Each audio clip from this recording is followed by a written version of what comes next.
Hello guys, welcome to our channel power of movie lover and this is Venky. ఒకప్పుడు commercial movies తీసే directors లో one of the top director Harish Shankar Gabbar Singh తో over night లో star director అవగా తర్వాత చేసిన రామయ్య వస్తవయ్య ఇచ్చిన shock తో టైటూ రేంజ్ కి పడిపోవాల్సి వచ్చింది. తర్వాత చిన్న సినిమాలు తీసుకుంటూ వచ్చాడు, బట్ వాటి మార్కెట్ బట్టి అవి సక్సెస్ఫుల్ మూవీస్ గా చెప్పొచ్చు. అయితే తనకి బాగా కలిసి వచ్చిన అండ్ బాగా నచ్చిన హీరో మాసరాజ్ రవితేజని డైరెక్ట్ చేసి ఛాన్స్ సినిమాలకు వచ్చింది మిస్టర్ బచ్చన్ మూవీతో. ఈ మూవీ ఆగస్టు 15 రిలీజ్ అవుతూ ఉండగా మూవీ నుంచి టీజర్ నిన్న రిలీజ్ అయింది. ఈ సినిమా సక్సెస్ అనేది ముగ్గురికి చాలా ఇంపార్టెంట్. ప్రొడ్యూసర్ టీజీ విశ్వప్రసాద్ గారికి, రవితేజ గారికి అండ్ హరీష్ శంకర్ కి. హరీష్ నుంచి మూవీ వచ్చి 5 years అయిపోతుండగా రవితేజ గారికి collections wise and content wise proper hit పడి చాలా ఇయర్స్ అవుతుంది. ఇప్పుడు డబుల్ స్మార్ట్ మూవీతో పాటు చాలా సినిమాలతో పోటీగా వస్తున్నారు. మరి ఈ టీజర్ ఎలా ఉందో, ఈ ఆగస్టు 15కి పర్ఫెక్ట్ చాయిస్ అయ్యే విధంగా ఉందా లేదా, టీజర్ ఫస్ట్ ఇంప్రెషన్స్ ని ఈ వీడియోలో మాట్లాడుకుందాం పదండి. అంతకంటే ముందు ఒక చిన్న రిక్వెస్ట్, మన ఛానల్ ని కొత్తగా ఎవరైనా విజిట్ చేస్తుంటే ఒకసారి ఛానల్ లోని కంటెంట్ చూసి నచ్చితే సబ్స్క్రైబ్ చేసుకుని మాకు సపోర్ట్ చేయండి అండ్ వీడియోని లైక్ చేసి మన ఇన్స్టా పేజ్ ని ఫాలో మాత్రం మర్చిపోద్దు. నిన్న జరిగిన ప్రెస్ మీట్ లో హరీష్ శంకర్ ఈ మూవీ 85 to 95 మధ్య జరిగే కథని చెప్పాడు.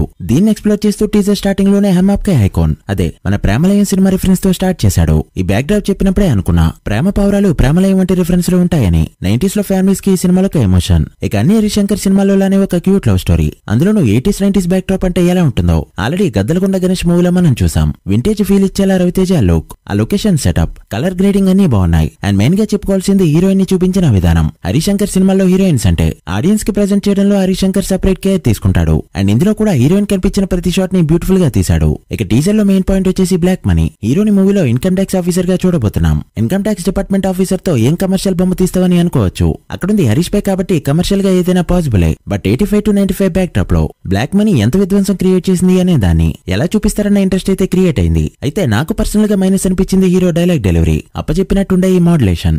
సక్సెస్ ఫెయిల్యూర్స్ ఇంటికొచ్చే చుట్టాలాంటివి, వస్తుంటాయి పోతుంటాయి. రీసెంట్ టైమ్ లో రవితేజ గారి ప్రతి సినిమాలో కూడా డైలాగ్ మోడ్యులేషన్ అనేది ఒకేలా ఉంటుంది. అందులోనూ వార్నింగ్ సీన్స్ లో అయితే హారబుల్, కిక్ మెరపకాయ, బలుపు వంటి సినిమాల టైంలో సినిమాల రిజల్ట్ ఎలా ఉన్నా ఒక్కో సినిమాలో ఒక్కో వేరియేషన్ చూపిస్తూ వచ్చేవారు. హరీష్ శంకర్ మళ్ళీ ఆ స్టైల్ ని తీసుకొస్తాడు అనుకుంటే సేమ్ స్టైల్లోనే చెప్పించాడు. బట్ బాడీ లాంగ్వేజ్ మాత్రం వింటేజ్ రవితేజని గుర్తు చేశాయి. రవితేజ గారి రీసెంట్ సినిమాలు బాక్స్ ఆఫీస్ దగ్గర పెద్దగా పర్ఫార్మ్ చేయలేకపోవడానికి కారణం ఆయన సినిమాలో కామెడీని మిస్ అవడం వల్ల. బట్ ఈ మూవీలో ఎంటర్టైన్మెంట్ ఫుల్ గా ఉంటుందని డైరెక్టర్ చెప్పాడు కాబట్టి సినిమాపై మినిమం ఎక్స్పెక్టేషన్స్ పెట్టుకోవచ్చు. ఓవరాల్ గా టీజర్ అయితే ఎక్స్పెక్టేషన్స్ ని రీచ్ అయిందని చెప్తా. ట్రైలర్ అండ్ సాంగ్స్ హిట్ అయ్యాయంటే మాత్రం డే 1 రవితేజ కెరీర్ లో బెస్ట్ నెంబర్ ని చూస్తాం. అందులోనూ public holiday release. Harish Shankar career లో బిగ్గెస్ట్ నెంబర్స్ అన్ని 2012లోనే పడ్డాయి. 12 ఏళ్లైన గబ్బర్ సింగ్ నెంబర్స్ ని ప్రాఫిట్స్ తో ఎప్పుడూ దాటలేదు హరీష్ శంకర్. బట్ టాక్ వచ్చిందంటే ఈ సినిమాతో పాసిబుల్ అయ్యే ఛాన్స్ ఉంది. నేనైతే ట్రైలర్ కోసం ఈగర్లీ వెయిటింగ్. మరి మీకు టీజర్ ఎలా అనిపించిందో కమెంట్ చేయండి. So guys, that the video. Mister Bachchan and double smart సినిమాల్లో ఏ మూవీకి ఫస్ట్ వెళ్తారో కమెంట్ చేసి డే 1 2 సినిమాలు ఎంత నెంబర్ పెడతాయి అనుకుంటున్నారో కూడా మెన్షన్ చేయండి.